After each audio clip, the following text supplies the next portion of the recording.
So the UFC 311 presser is in the books, man, and we are getting closer and closer to fight night. Guys, I have been stoked the moment they announced UFC 311 for these matchups. The card is loaded from top to bottom, and in particular, the and main event of the evening between Umar and Merab, Islam and Arman, two outstanding stylistic matchups. And Umar and Merab, they have absolutely, I don't want to say carried the card because the card's loaded, but in terms of like the fight that's got everyone buzzing and talking constantly, is Umar and Merab. And I wanted to go through some of the press conference highlights from last night because, man, there were some cool moments, right? There were some funny moments, there were some fun moments, but the biggest thing for me is the energy is back and injected into the UFC, because with some of the press conferences, they've kind of just been, maybe have some moments here and there. But the first time when they did that pop-up presser, when it was UFC 310 going on, they did this to promote UFC 311, and that's when we had, you have to be man first. I was always respectful for you. You have to be man first. Like, we had this crazy blow-up between Merab and Umar, and then it just kind of went viral, right? And it took everyone kind of by storm, and now we have this press conference to where we have some different moments. We'll take a look at those. But, I mean, I just like the vibe all around that we're getting from this card, so let's jump into this, man. I'm gonna show, guys. I'm the best fighter in the world. That's why I have to show who I am this Saturday night. And I will show you, inshallah. Of course, it's a rematch and title. If I beat him, I gonna be a champion, and I have a one loss in UFC. It's Islam Makhachev. So that night is gonna be my night. And the thing that's interesting to me about Islam versus Arman, they don't have to talk trash at all to sell their fight. Like, it's like this general understanding that, like, even the people I'm seeing out in public, like my friends and stuff that I know that aren't huge into the UFC, they like kind of casually watch. They know who these guys are. They know who Islam and Arman is, and they just have this understanding, like, they're not talking a big game, but they are just two absolute savages, two of the best in the absolute world. Islam Makhachev, the #1 pound-for-pound guy, the, basically lightweight GOAT status on the line here for Islam Makhachev, and probably the most dangerous guy for him in Arman Tsarukyan. So those two have just been respectful the whole time, but I just want my title. I like how Arman talks, man. He's so calm. He's so chill, and then Islam always has this, calm, humble, confident, but yet can, give it to you a little bit and have some fun in the build-up. But, man, both dudes, I cannot wait for that fight, man. Of course, he improved. He have more than 10 fights in the UFC right now. And the #1 thing what he improved is experience. Now he have more experience in the UFC, in the hard fight. And I'm also grew up, take the belt. I have many hard fights. That's why I have more experience. I'm so excited. I just don't want to talk a lot. I just want to get them my belt and go home. Thank you, everybody. That's another from him. Dude, Merab is he's so rattled, man. Like, and he's up there with like this like little smile that he had the whole night. You know, Colby Covington sits up there and he goes, like, that's like, Merab has had this like little smile on his face the entire time. He looks really sucked out from the weight cut, by the way. I don't know how many people are really talking about that. He looks sucked out to me from this weight cut. I don't remember Merab. Maybe I'll have to go back and look. I don't remember him looking this sucked out to me, but him and Umar had some good back and forth. But I think Umar is just winning the mental game between them. I think he has been planting seeds on Merab this entire time. They know Merab is an easy guy to fluster, right? If you go back and you watch the Sean O'Malley fight between Merab and Sean, it's very easy to get under the skin of Merab. And what we've seen is guys that they show a vulnerability, and other fighters and camps will try to take advantage of that. I believe that that is what Umar is doing. They know Merab is easy to fluster. They know that he is easy to frustrate. And I think that they're trying to get Merab to kind of go in there and do what he alludes to in just a few here. Of course, he's not Georgian. He can't even represent Dagestan. He represents Russia. Ooh, good one, Merab. Umar, good luck Saturday night. We gotta find out. Why you live in America? This is another question from you. Because I came here to make my dream come true. You have to go be back. UFC champion. You have to go back to Georgia, live there, make their life better around like people in Georgia. And do like this. Build their gym. Be with your people. I represent. I'm living in Dagestan, in my village, Manakala. So that was kind of like one of the moments that like everyone's kind of been talking about. And I do want to say this, like, there's a big difference between like the gyms over in Dagestan, like where Umar and all of them are training. Like, there's a big difference. There are several high-level fighters. We're over in Georgia, like that I know of. Like, it has nothing on what Dagestan is producing over there. So, and then Merab basically is like, look, man, I wanted to go out and find a better place for me to train of where I could really improve my skills. But I understand, like, to a degree what Umar's saying, because hey, Umar, he lives in Dagestan, trains in Dagestan, all those different things. So he's just throwing some shade at Merab. That's always good to break the record, but I'm here for fight. I'm not looking for wrestling. If record is happen. If not, I wanted to punch Umar Nurmagomedov's face, and you guys all see on Saturday night. And guys, thank you so much for support and love. He will break GSP record in the next fight, not in this fight. So he's saying that you're not breaking GSP's record in this fight, dog. But listen, Merab Dvalishvili, he's been saying from time to time, he's like, I'm not worried about the wrestling. I'm going to go in there. I want to punch him in the face. I want to strike with Umar. I want to do this. I want to do that. Does Merab do that? I really doubt it. And he would be an absolute fool to go in there and try to strike with Umar Nurmagomedov, who just was in there outpointing and outstriking Corey Sandhagen with ease. And Corey Sandhagen's one of the better strikers in the division, right? I mean, we have Sean O'Malley, we have Petr Yan, we have Umar, we have Sandhagen. Those are kind of the guys that are top tier, and Umar's in there outstriking Sandhagen. Now, I know with the threat of Merab wanting to change levels, it presents a little bit of a different dynamic. That would be a horrible game plan from Merab to go in there. I mean, that would be great if he did that and just stands in front of Umar and these two just slug it out. I mean, that would be great. But also, Merab, like, people think Merab is an idiot, and, like, I'm kind of with you. Like, I know Peyton Talbot called him an idiot. Merab got all pissed off and confronted him about it. When you're diving into a lake or whatever and it's covered in ice and you dive in head first, you're a fucking idiot. Like, there's no ifs, ands, or buts about it. But listen, Merab knows at the end of the day, the reason he's saying that to a degree is, do I think he tries to wrestle? Yes. But also Merab knows that Umar's going to be hard to take down. He's going to be hard to just, go in there and just run over with the grappling. Merab knows that. So that's why he's trying to make it sound like I'm going to go in there and I'm going to strike with him. Like, yeah, because you're going to have a hard time getting the takedowns. So I think that that's a little bit of what that is with Umar. But also Merab tried to pump up the fight a little bit, which, by the way, whether I give Merab some shit or not, I know I'm Team Umar or whatever, and I'm picking Umar to win the fight. Both of these guys have done an amazing job of building this up. Talk now, we're gonna find out Saturday night. You can talk now, continue talk, but you will be humbled, my friend. I'm always humble, Merab. I'm always. You don't need to do something. I'm always. Good for you. So again, like, just some good back and forths. And Umar is, like, that's the thing about Umar, man. He's always quiet and humble leading up to his fights. And in this one with Merab, he's just kicked it into another gear. It's like he's almost trying to play this heel type of role to kind of, fire everybody up. But I don't even think it's really a heel role, because a lot of people are pulling for Umar to get this done. And I think he gets it done, right? I've said that. I think Umar wins this fight. And both of these guys, like I said, have done such a good job building it up. But I think Umar has came at the approach of, they saw Merab is easy to frustrate. He's easy to fluster. And I think Umar has just been planting the seeds, man, through, on X, posting some things, basically being like, you're avoiding me, the first press conference to now. I think that he has kind of been working at Merab and chipping away with the mental game. You don't need this. Think about fight. Of course. Our matter is Saturday night. One day. You will be humbled. I'm always humble. I'm always humble. His hair was inspired by Ashley. That girl she's fighting with cancer. She will come tomorrow, and all the oncologist patients. And this is my, showing the solidarity, because it's about the sending the good energy, And yesterday, I reached 1 million followers on Instagram. So I will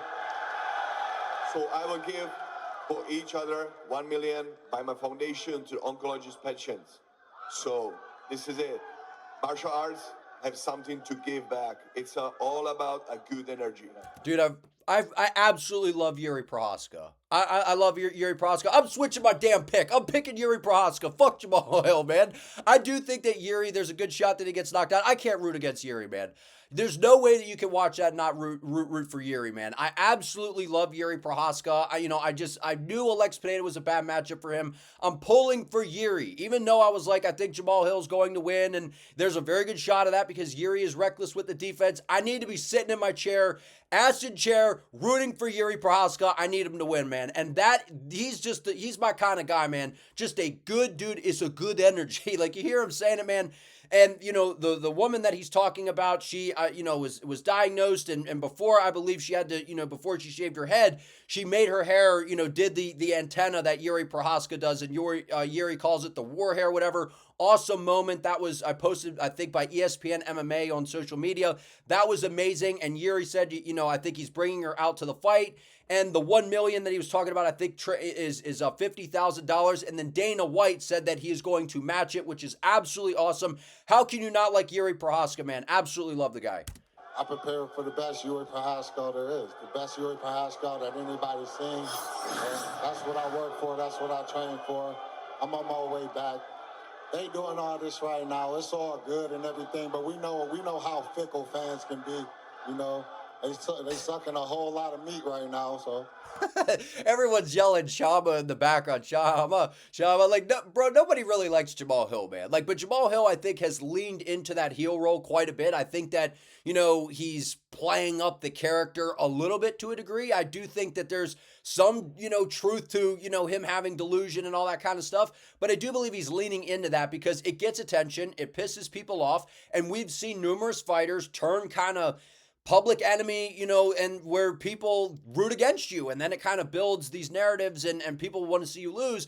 That's kind of what Jamahal Hill kind of built for himself, with everything that happened at UFC 300. But everybody's chanting Shama, man. Like, where were all you damn fans when Poatan was in Glory Kickboxing, man? Like, where were all of you then? I was watching Poatan back then. If he had all those fans back then, like, he would have been rich back then, man. Like, and all these people now all of a sudden are these giant bandwagon Poatan fans, man. Like, that is the crazy thing about fighting. It's just, 1 or 2 years later, these guys get to the UFC and they turn into massive superstars. And it's crazy because when I was following Alex on Instagram, he had like 200,000 followers at the time, and now I think he's got like 6 million or something. So it's crazy what the UFC can do for a fighter, man. It's amazing. Man, let's see. It's kill or die. It's always been like that. So it's either I die or he dies. That's the way it goes. Everyone's like having all these crazy back and forths, and Beneil Dariush literally looks like they just went into a local barber shop and they're like, hey, my barber, come over here, man. We need to put you up on stage. Like, this dude looks, what did Moicano say? That Moicano's older than this guy, but Dariush looks old as hell, man. He gets up there, somebody's got to die. Like, he says like this, like, just such a casual, like, he looks like somebody's dad up there. But you forget almost in a way, Beneil Dariush, man, he's dangerous. And I think in this fight, he's being overlooked. Now, I did pick Renato Moicano because I think that, he's riding the hot streak. He's confident. He's having a lot of fun coming in there. But Beneil the Douche Dariush, man, like he's funny. And he, in terms of the style, he's dangerous. He's got really good power on the feet. He's got excellent grappling. And he said, look, if I still got it, we're going to find out come fight night. And I think Dariush absolutely has a good chance against Moicano. Love this matchup. To me, that's, again, another 50-50 matchup on the card. Great matchmaking by the UFC on this card. Huge respect to Beneil Dariush, but this is my time, money time, let's go! Monday time, let's go. I like Moicano, man, and he's becoming a fan favorite. There's no question about it. And the Beneil Dariush, or Beneil the Douche Dariush line was when I think it was Connor did like a voice note to where he just out of nowhere took a shot at Beneil, and everyone was like, what the fuck? Why are you talking about Beneil, man? Like, I like Beneil. I think that, I don't think you can dislike Beneil. He's such a casual guy up there. But Moicano, man, he's really turned into a fan favorite. They'll show a little more of him here. Let's go. Let me tell you something, my brother. Let me tell you something, my brother. I cannot afford to lose. I respect Beneil Dariush. He's good. He's well-rounded. But guess what? I'm winning. I cannot afford to lose. Free market capitalism. You eat what you kill, and I'm kill him to get money. Let's Go. Let me tell you something, my brother. Like, dude, Renato Moicano, like, you hear the fan pop that he's getting, dude. Like, people are really getting behind Renato Moicano, and he is a perfect example for fighters that are a little maybe older in their career. It's almost never too late. If you could get on a hot streak, start getting fans to rally behind you, start being interesting and, you know, developing a personality for yourself. Moicano is a perfect example of this. And Jorge Masvidal did that, you know, a while ago, reinvented himself, you know, to a degree and went on a nice run later in his UFC career. So here's another example with Renato Moicano. Cannot wait for the fight between him and Benny. I just be talking. He gonna blow up by Saturday night, but his chin's gonna be his chin, and he's gonna get knocked out. So, give me like 2 minutes before you shoot any shots, bro. I don't want to do any wrestling until we're about 3 minutes into the fight. All right? Appreciate you. What Kevin's saying there is because he was like De Ridder, you know, looked a little smaller than what he was expecting, and then he's just expecting him to inflate back up, you know. So just wanted to throw that in. About the question, I hope I do well Saturday night, and I can party like all these people afterwards, man. Go on. Bro, Reinier de Ridder literally looks like some random, they just went up to like a local frat house and were like, my man, step up to the stage, dude. Whoa! He just has like the most like casual energy out of everybody up there, and he's about to get roasted by Kevin. If you get knocked out, you can still party with all these people Saturday night, no matter what. Just one cheat, your team's on.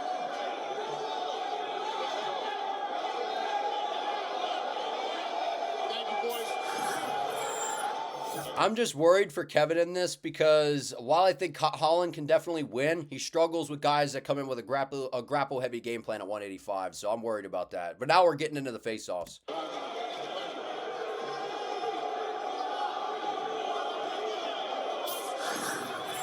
Let me tell you something, my brother.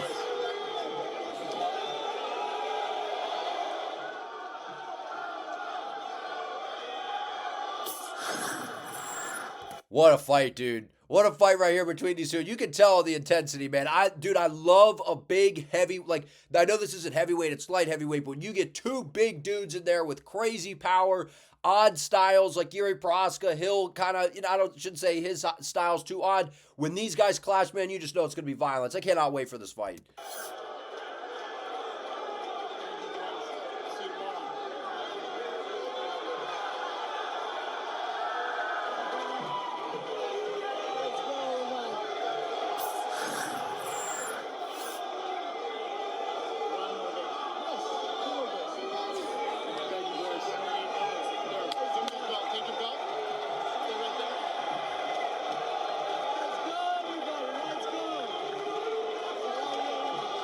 And then after that, when they walked off, I don't know why they didn't put that in here, but Umar basically says, I think that'll be his last time or something along those lines. Like, that'll be the last time he's taking a picture up there with that belt. So that fight right there, man, and like I said, I think Umar has been planting the seeds in Merab's head over the past, you know, couple months here in the lead up to this fight, and he's been kind of playing that mental game with Merab, and I think that he's really picking at Merab, man.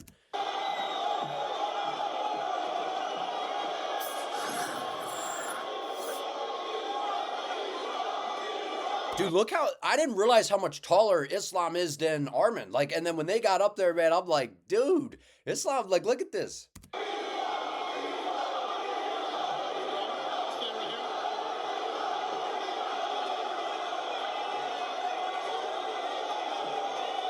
Cannot wait for UFC 311, man. We're almost there. I wanted to do a reaction to this. Hope this video was good, man. I just wanted to have some fun here. And listen, Umar Nurmagomedov, I believe that they saw the way that Sean O'Malley was able to rattle Merab, and the coach of Sean O'Malley, Tim Welch, the way they were kind of messing with him, they see Merab gets flustered, he gets angry. You saw it, that first presser, the way that he just went off. He's easy to frustrate. He's easy to irritate. Look at the small things. Peyton Talbot tweeted something on X, and Merab's like, what'd you say about me? What'd you say about me? Like, he absolutely freaks out. So I believe it's intentional by Umar. He's coming in with some energy. Cannot wait for this card. But if you enjoyed this video, please give it a like, comment your thoughts down below, subscribe to the channel, help your boy out. Don't forget to turn on the notification bell so you do not miss an upload. You have to be man first.